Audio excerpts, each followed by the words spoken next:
आज की इस वीडियो में हम 2022 में रिलीज होने वाली एक धमाकेदार एक्शन और एडवेंचर फिल्म राम सेतु की कहानी को मुकम्मल विस्तार से डिस्कस करने वाले हैं।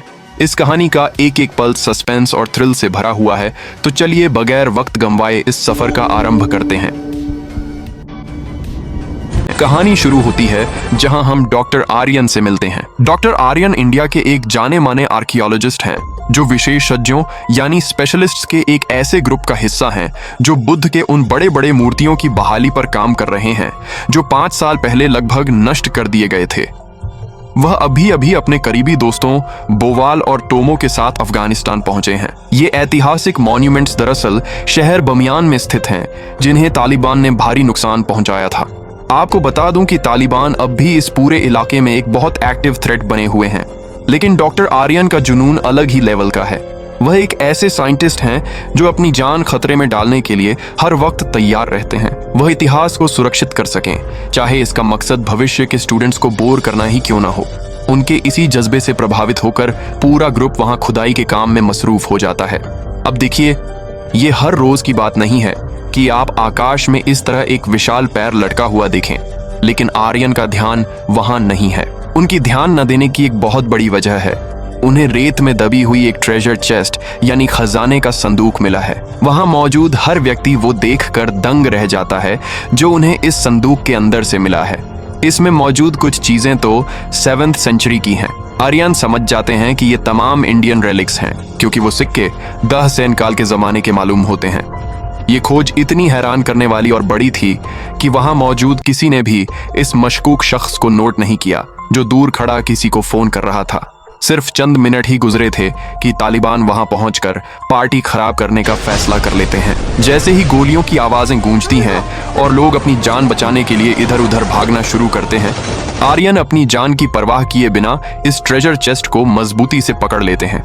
उनका दोस्त बोवल उन्हें समझाने की पूरी कोशिश करता है कि खजाने से कीमती जान है, लेकिन उसे मुकम्मल तौर पर नजरअंदाज कर दिया जाता है। आखिरकार बोवाल अपने इस पागल दोस्त की मदद करने का फैसला करता है। वह दोनों इस भारी संदूक को खुदाई वाली जगह के पार लेकर भागते हैं और चमत्कारिक रूप से चारों तरफ होने वाले धमाकों से बच निकलते हैं। लेकिन तभी उनके पैरों तले जमीन धंस जाती है। एक धूल भरे और अंधेरे गुप्त रास्ते से फिसलते हुए वह एक ऐसी जगह जा गिरते हैं जहां उन्हें अचानक एक विशाल लेटा हुआ बुद्ध मिल जाता है, जिसके बारे में आज तक किसी को मालूम नहीं था। यह भव्य मूर्ति मुकम्मल तौर पर इंटैक्ट है, जो अपने शांत बुद्ध चेहरे के साथ इन दोनों मखौलियों को देख रहा है जो अभी मौत के मुंह से बचकर यहाँ गिरे हैं।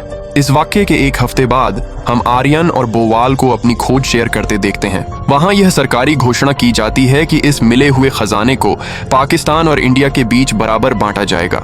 वहां मौजूद एक पत्रकार इस फैसले पर सवाल उठाता है और आर्यन से एक देशवासी होने के नाते अपील करता है कि इंडिया को यह सब मिलना चाहिए, और जाहिर है इसके पीछे उसकी धार्मिक वजहें थीं। लेकिन यहाँ आर्यन का स्टैंड बिल्कुल अलग है। वह एक साइंटिस्ट के तौर पर असहमत होते हैं और कहते हैं कि इन चीजों को शुरू से बांटना ही दो देशों के बीच दुश्मनी को रोकने का एकमात्र रास्ता है, खास तौर पर इसलिए क्योंकि उनके धर्म अलग हैं। इस पर पत्रकार उनके निजी विश्वास के बारे में पूछता है। आर्यन अपने मुकम्मल स्केप्टिसिज्म को जाहिर करने से जरा नहीं हिचकिचाते। वह साफ कहते हैं कि वह साइंस के आदमी हैं और वह किसी भी ऐसी चीज पर यकीन करने से इनकार करते हैं जिसे लैब में साबित न किया जा सके। अब बारी आती है आर्यन की फैमिली से मिलने की। उनकी पत्नी प्रोफेसर मीरा हैं। वह सचमुच ईमान के प्रति अपने पति की इस बेजारी में बिल्कुल शामिल नहीं है। यही वजह है कि उनके घर में बेबी गणेशा कॉमिक्स मौजूद हैं जो मीरा ने अपने बेटे कबीर को पढ़ने के लिए दी थीं। खुशनसीबी से आर्यन इस वक्त लड़ने के मूड में नहीं है, क्योंकि वह बहुत खुश हैं। उन्हें हाल ही में ASI यानी आर्कियोलॉजिकल सोसाइटी ऑफ इंडिया का जॉइंट डायरेक्टर नियुक्त कर दिया गया है। दूसरी तरफ शहर में हालात गंभीर हैं। एक गुस्से से भरी हुई भीड़ पुष्पैक शिपिंग के हेडक्वार्टर के बाहर विरोध कर रही है। सरकार की ओर से एक नए प्रोजेक्ट की घोषणा की गई है जिसमें राम सेतु नामक एक प्राकृतिक पुल का गिराना यानी डिमोलिशन शामिल है। असल मसला यह है कि करोड़ों लोगों का मानना है कि यह पुल दरअसल श्री राम ने खुद बनाया था, जैसा कि हिंदू स्क्रिप्चर्स में दर्ज है। पुष्पैक के CEO एक प्रभावशाली आदमी हैं जिनका नाम इंद्रकांत वर्मा है। वह इस महंगे कानूनी और सामाजिक मसले की वजह से बहुत परेशान है। वह इन तमाम लोगों की मीटिंग बुलाते हैं जो इस विरोध को रोकने में नाकाम रहे और उनसे फौरन समाधान का मुतालबा करते हैं। वहां मौजूद उनके एक साथी को एक तरकीब सूझती है और यहीं से डॉक्टर आर्यन दोबारा कहानी के मुख्य स्टेज पर वापस आते हैं। अचानक से एएसआई की दिलचस्पी राम सेतु की ऐतिहासिक अहमियत में बढ़ जाती है, खास तौर पर इस पहलू पर कि इसका श्री राम से कोई संबंध नहीं है। यह बात पुशबैक शिपिंग के लिए बहुत बड़े रिलीफ का कारण हो सकती थी। डॉक्टर शीना यह टास्क आर्यन के सुपुर्द करते हैं। उन्हें इस ढांचे के बारे में एक ऐसी रिपोर्ट तैयार करनी है जिसमें किसी ठोस सबूत या बारीक विवरण की जरूरत नहीं है। जब आर्यन कहते हैं कि उन्हें इस पर रिसर्च करनी होगी, तो शीना उन्हें 2 टूक शब्दों में कहते हैं कि वह जो चाहें करें, बस उनकी रिसर्च का नतीजा वही होना चाहिए जो वह अभी डिक्टेट कर रहे हैं, यानी यह कि राम सेतु एक प्राकृतिक हादसा है जिसे किसी ने नहीं बनाया। साथ ही यह धमकी भी दी जाती है कि अगर उन्होंने इनकार किया तो उनकी हालिया प्रमोशन खतरे में पड़ जाएगी। इस टास्क को स्वीकार करना आर्यन की जिंदगी की पहली बड़ी गलती साबित होती है। उनकी दूसरी गलती यह थी कि वह इस रिपोर्ट को घर ले गए। उनकी पत्नी मीरा एक बहुत ही शार्प रीडर हैं। वह जैसे ही इस रिसर्च को पढ़ती हैं, आग बबूला हो जाती हैं। अपने निजी अकीदे से हटकर भी उन्हें इस बात का डर है कि ऐसी गुस्ताख रिपोर्ट उनके पूरे परिवार को समाज से काट कर रख देगी। वह आर्यन की इस हद तक गिरी हुई चापलूसी देखकर भी हैरान है। घर में होने वाले इस झगड़े से परेशान होकर आर्यन अपनी रिपोर्ट को मजीद सख्त कर देते हैं। अब इस रिपोर्ट में यह तक लिख दिया जाता है कि धार्मिक स्क्रिप्चर्स महज एक कल्पना है और यहाँ तक कि श्री राम के वजूद पर ही सवाल उठा दिया जाता है। नतीजा वही निकलता है जिसकी मीरा ने भविष्यवाणी की थी। जनता सड़कों पर आ जाती है और कड़ा गुस्सा जाहिर करती है। ये पूरा मामला सुप्रीम कोर्ट तक पहुंच जाता है। जज साहब खुद को एक बहुत ही मुश्किल स्थिति में पाते हैं, जहां उन्हें एक ऐसे देश में हकीकत और विश्वास के बीच लकीर खींचनी है जहां धर्म सबसे महत्वपूर्ण है, लेकिन अदालत का भी अपना तरीका होता है। जैसे ही मामला हद से ज्यादा गर्म होता है, वह गेंद वापस एएसआई के कोर्ट में फेंक देते हैं और आर्यन को सस्पेंड कर दिया जाता है। हालांकि डॉक्टर शीना उनसे ज्यादा देर नाराज नहीं रहते। भले ही इस रिपोर्ट ने जनता को गुस्सा दिलाया, लेकिन इसने सही आदमी यानी मिस्टर वर्मा को खुश कर दिया। आर्यन को वर्मा से मिलने का न्योता मिलता है, जहां वह अपने नए प्रोजेक्ट के आलीशान प्लान्स दिखाते हैं।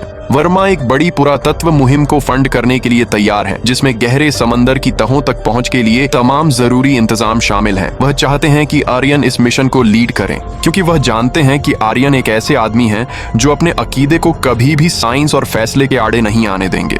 आर्यन इस ऑफर को स्वीकार करने से डर रहे हैं, क्योंकि वह जानते हैं कि उनकी पत्नी इसके खिलाफ होगी। लेकिन वर्मा उन्हें उकसाते हुए कहते हैं कि उनका नाम पहले ही इस विवाद से जुड़ चुका है, अब पीछे हटने का कोई फायदा नहीं। बदकिस्मती से आर्यन को जल्द ही एहसास हो जाता है कि वर्मा सच कह रहे हैं।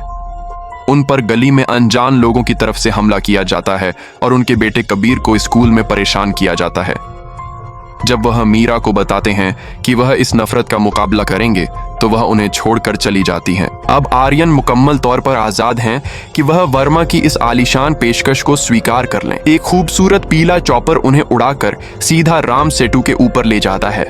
ऊपर से देखने पर यह 30 मील लंबी रेत की एक ऐसी पट्टी है जो सदियों से समंदर की लहरों का मुकाबला कर रही है। जल्द ही वह पुशबैक अल्फा पर लैंड करते हैं, जो कंपनी की एक आधुनिक तैरती हुई लैब है। वहां उनकी मुलाकात बाली नामक एक शख्स से होती है जो खुद को प्रोजेक्ट मैनेजर बताता है। एरियन उसके पास मौजूद गन देखकर थोड़ा परेशान तो होते हैं, लेकिन लैब की सुविधाएं देखकर सब भूल जाते हैं। टीम में दुनिया भर से आए वैज्ञानिक शामिल हैं, जिनमें डॉक्टर गैब्रियल कार्बन डेटिंग की एक्सपर्ट हैं और डॉक्टर सांड्रा एक पर्यावरण प्रेमी यानी एनवायरमेंटलिस्ट हैं।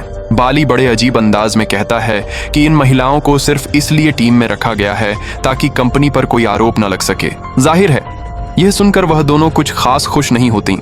परिचय के बाद आर्यन एक बहुत ही अजीबोगरीब और आधुनिक सूट पहनते हैं, जिसका नाम मकार है। बाली इसे एक तरह की छोटी व्यक्तिगत पनडुब्बी करार देता है। उन्हें समंदर में उतारा जाता है और यहाँ से असली एडवेंचर शुरू होता है। आर्यन इस पानी के अंदर की दुनिया के हुस्न को देखकर दंग रह जाते हैं।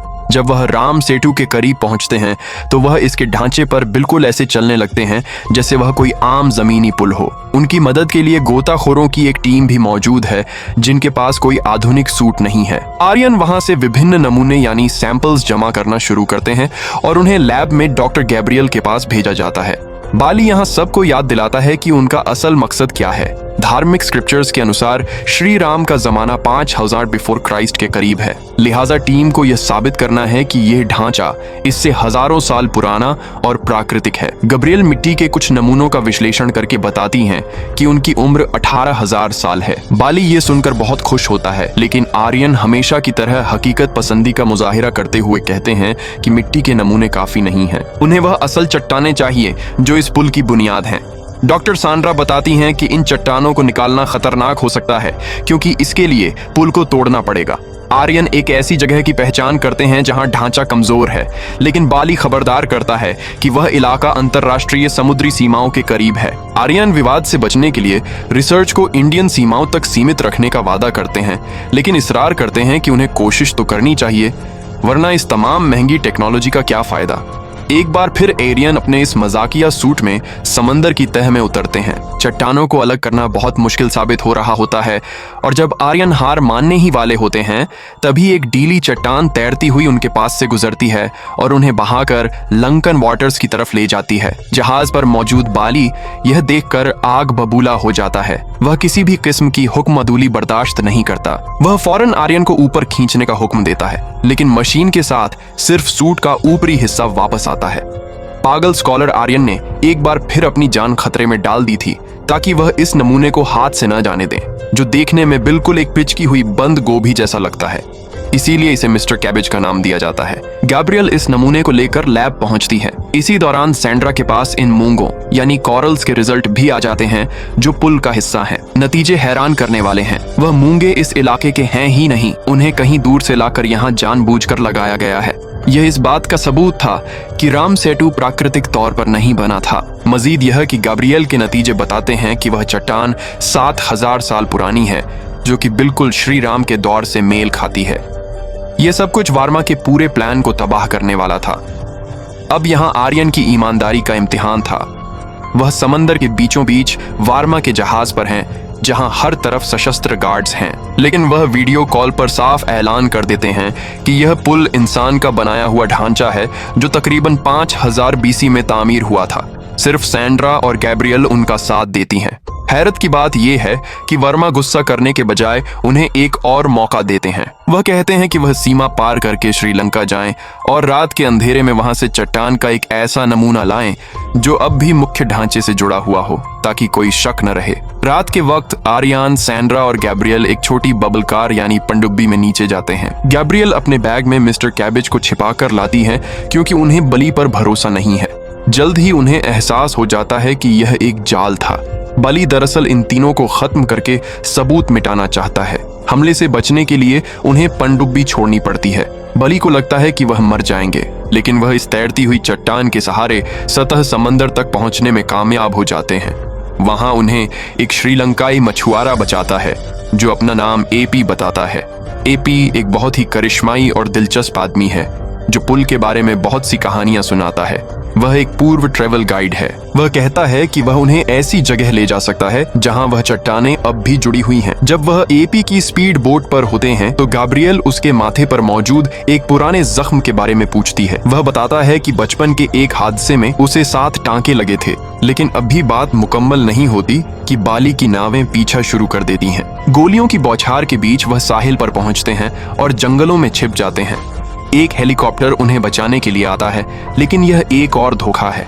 एपी बताता है कि यह बागी हैं जो सरकार के खिलाफ लड़ रहे हैं।